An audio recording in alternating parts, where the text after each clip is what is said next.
What's good? What's good? What's good? What's good? Morning commute. We go live in the morning. Good morning, good morning, good morning, good morning. Hope you're having a great morning so far. You know what I mean? It's 8:24 Eastern time right now. Popo got somebody. Got somebody.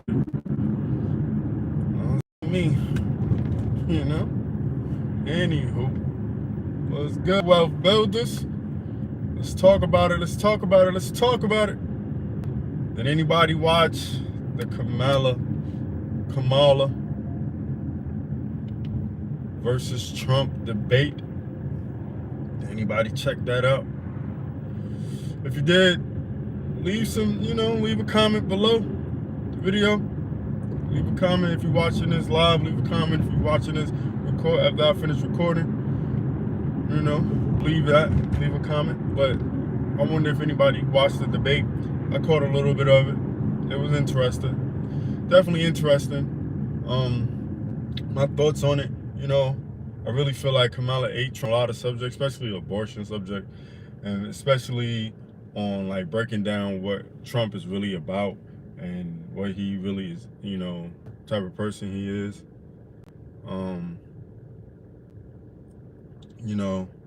Whoever said Trump debated, held his own. Yeah, I mean, it was a decent debate. Like, honestly, my whole view on Kamala versus Trump, or Trump versus Kamala, however you want to say it, I feel like Trump had his time to hook, you know what I'm saying, to really make a change in the country, and didn't really. I mean, he didn't do enough. He didn't do enough. He did, he made people feel like, that the country was, he pretty much put a spotlight on racism in this country, put a spotlight on, a lot of different things as far as like being more tyrannical than a democratic type of country. And I know some people feel like we're going from Democrat to what they call, I forgot what's the basis of it, but not more of a dictatorship type of energy. That's what Trump has. So it's kind of, apropos how things are changing and people are not trying to mess with Trump, and they, going to the left or to the right, whatever you want to call it. So in my opinion, Kamala really held her own against Trump and did a thing. Now, am I going to vote for her? I'm not even going to talk about who I'm voting for. That's neither nor there. And I don't want nobody, debating on who they're going to vote for or why you vote for them. Everybody, we have a right to vote, so let us vote, right? That's it. Pretty much, let us rock. Whoever, you vote for is who you vote for. No judgment. I don't judge people on who they vote for. That's your choice. That's your right as an American citizen. So do your thing. Other than that, man, hope everybody's having a great day. Having a great day so far. And we'll make a great day out of today, because we are up Eastern time, right? Also, I want to talk about work-life balance, man. It's been real hectic. In my opinion, work-life balance has been real bad. Been real bad lately. I feel like life has been like lifing, constantly working. Like last night, I wanted to work out right after work. I wanted to head to the gym or work out at home. I had planned it and everything. And then I get home after picking my son up from football practice. Get home, bring a little bite to eat for the kids. We eating, I'm like, okay, cool. Then I had a project I had to get done for my, I promised my operations manager that I would get done. So I did it at home. And took me pretty much all night. Like, I didn't get done till like 11:30, you know? And I was thinking to myself, like, dang, I mean, I could work out right now, but, you know, I want to spend a little bit of time with my wife. And I'm not even spending much time with her because of how, you know, how much we worked and she fell asleep and I fell asleep. Be that as it may. Basically, like work-life balance is done. Like, there's no such thing, in my opinion, anymore. Right? Work-life balance is no more, right? Like, work overtakes life a lot nowadays. And that brings me back to what the president and all these political officials got going on. Like, are they going to be able to drop the inflation? Are they going to drop the cost of living anytime soon? No, right? And these companies aren't paying enough for us to feel to live comfortably, right? So we gotta like do all these things and make sure that we keep our jobs and make sure that we stay employed and stay bringing money in, because if you don't, and then you lose everything, right? Like, you ever been through an eviction? Worst feeling, worst situation ever you could ever feel in your entire life being, okay? Especially if you have kids and other people to, you know, that's depending on you going to work every day, depending on you, not even just going to work every day, depending on you making the money that you need to stay in the, you know, renting your apartment or renting your home or anything like that, or even like going through a foreclosure, like losing everything because you can't afford it, because the inflation and the prices of everything is so high, but these jobs aren't paying like, you know, the cost of living is. Like, the cost of living is extremely high, but these jobs aren't paying 1,000 feet to turn left on La Vista Road. Make the make the cost of living not feel so high. Like, you go to the grocery store and spend $60 and it felt like you spent $20. That's where the big hit is. The cost of living with the groceries. That's the big hit. That hurts the most, I feel like, to be honest with you. That's the most painful part of inflation is the cost of food. Like, there's these hamburgers I usually get for the kids, right? Like, well, everybody really, but I stopped eating red meat, and my kids, I don't feed them red meat that much, but these are beef hamburgers that Kroger, right? If you live in the area with a Kroger in it, shout out to you, but but that's a grown person shout out. That's a grown person shout out. But right, so I went to Kroger, and it's like 10. It used to be 10 for 10, right? $1 a burger. Now they only give you 8. They only give you 8. So now it's not $1 a burger. Now I think it's like $1.25 a burger, if you break it down. So, like, the cost of prices have went up 25%. The cost of food, I should say, the cost of food has went up 25%. Are these, you know, presidents gonna take the price of food back down? Like, figure out how to decrease inflation? Probably not. And even if they do, the prices of things still probably going to stay the same, because, you know, American companies are greedy. American companies are greedy. The big corporations are greedy. The bigger the check, the better, right? Like, bigger the check, the better. Like, America in general is greedy, in my opinion. America in general is a greedy country. Right? And the people that live in it are greedy. Shout out to everybody that showed up on the live so far and left comments and stuff like that. Appreciate you. But there's just a few things that's been on my mind. Like, you know, Like America is a greedy country. Like me and my wife, we love real estate. Estimated time in traffic, 7 minutes. We love real estate, and so sometimes I watch YouTube videos on like houses and like walkthroughs of different houses and see how like estates and stuff like that. And I really realized that I come to realize that a lot of the homes that these, like, if you look at these big homes, like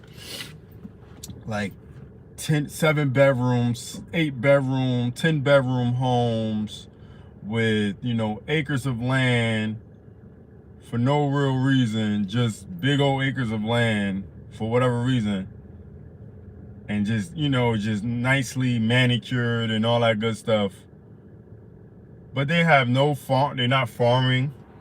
They haven't created any like type of farm land on their land. They don't, no agriculture or any type of thing right there on those big acres of land. They have 7 to 10 bedrooms, but have 2 kids.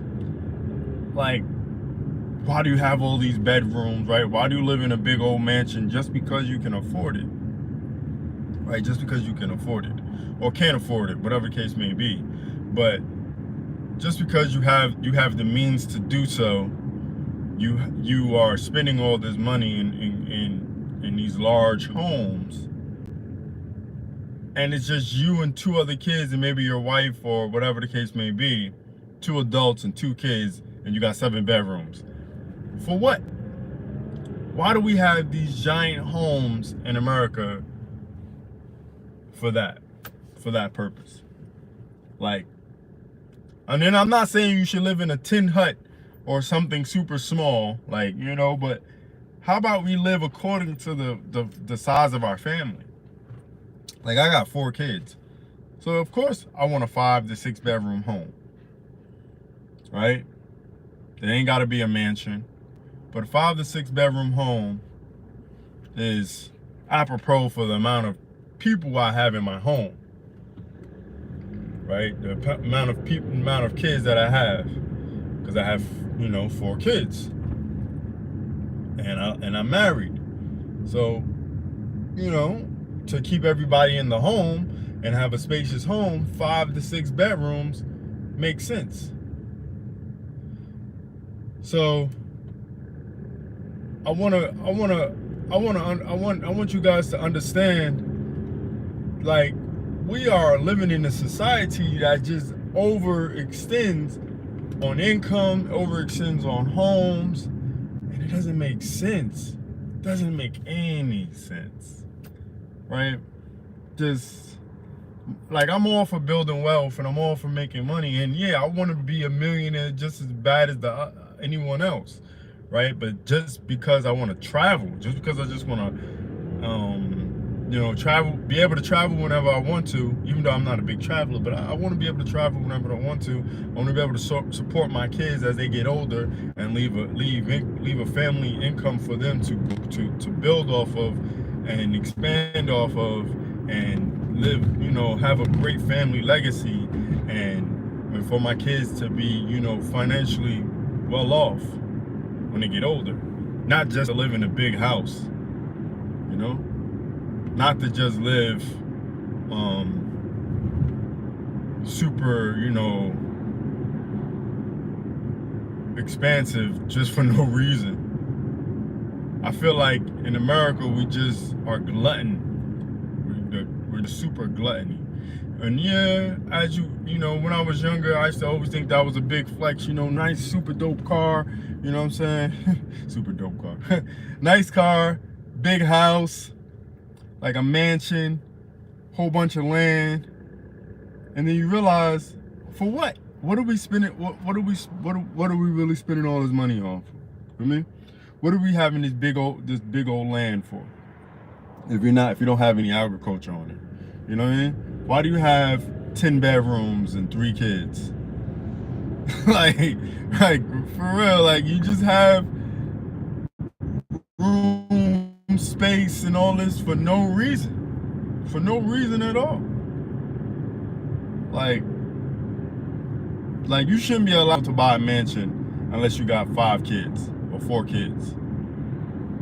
Or plan to, include most of your family inside the mansion.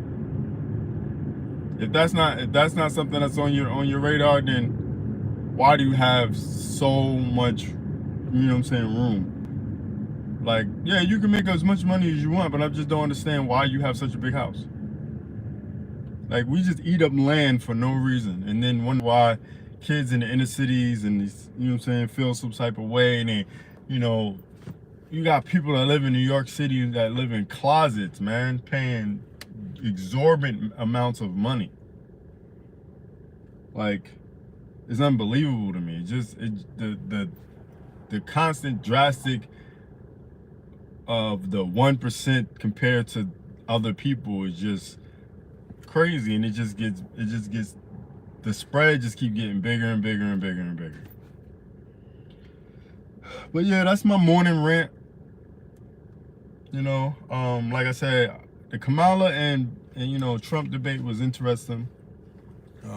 If you watched all of it, leave some comments below. Let us know what happened. I didn't watch all of it. I ain't gonna hold you. I didn't want to spend my whole time watching debates. You know what I'm saying? It just, like, I don't know, just bored me a little bit. It is what it is, though. But my takeaway from the whole thing, what I did watch, is that I feel like Kamala probably gonna win. Not saying that I'm gonna vote for her, and not saying I'm gonna vote for Trump. I'm just saying that I think Kamala's gonna probably win, based on what I did hear and watch from the debate and what I'm seeing around, on social media and stuff like that. So that's my take on that. What else I had on my mind? I saw a meme the other day that Tyrese got arrested for child support. That's crazy. Like, he's like 73,000 or something like that behind the child support, and he got taken in. It won't be released until that amount is paid. That's a little wild. That's a little unsettling. You know what I mean? Like, getting arrested for child support is so crazy to me. Number one. Number two, I feel like child support is destroying men. Destroying, how we deal with women. Basically destroying relationships, in my opinion, because, like, you get into a relationship with someone and then you get placed on child support because y'all broke up and you have a kid together, and then, financially you might be struggling, like most of your check will sometimes goes specifically to child support, and you're not making anything else to support yourself, so you're depressed and you can't find another woman to be with, because we all know that without money, you're not, without a good income, you're not going to be able to date nowadays. You're not going to be able to find a significant other without having a certain amount of income, right, coming in to support yourself and be able to basically swoon and take care of that woman that you want to be with. So I feel like child support is changing the dynamics of relationships and the dynamics of men and women relationships, and putting a real big like gap between men and women. Meaning, like, when you're on child support and you basically only can afford the child support and maybe fend for yourself barely, then you have no room to do anything else, right? You have no room to go on dates. You have no room In 1,000 feet, turn left on Cheshire Bridge Road Northeast. To buy nice clothes and have a nice car and do all these things, that you want to do for, the female you want in your life. So yeah. So I hope that was just, a weird rumor that's going around. I hope that didn't happen to Tyrese. And if it did, I hope he was able to, take care of that and you know, sort that out. That's so he could live a good life. You know what I'm saying, and get the heck out of jail. Like, that's crazy to be in jail for child support. It's so crazy. But anywho, man, I love you guys. I love the Wealth Builders, man. Like I said, leave some comments below. Let me know what you thought about the Kamala versus Trump debate. Also, leave some comments about work-life balance. If you found the sweet spot to dealing with work-life balance, man, let me know, because I'm struggling with it right now. And it's taking a toll on my family relationship. I ain't gonna hold you. And you know, as much as I want to be successful, I don't want to ruin my family dynamic and my relationship based on a job, because ultimately, you know, the Wealth Builders is about building passive income. That's so we don't have to work. You know what I'm saying? So with that being said, click the link below. Go to the wealthbuildersystem.com. Sign up to Nexus Rewards. Sign up to all the other programs inside the Wealth Builders system, and get started on building a nice passive Turn income. left on Cheshire Bridge Right? Road Northeast. So next time, Wealth Builders, it's the man, the Wealth Builder himself, signing off. Peace.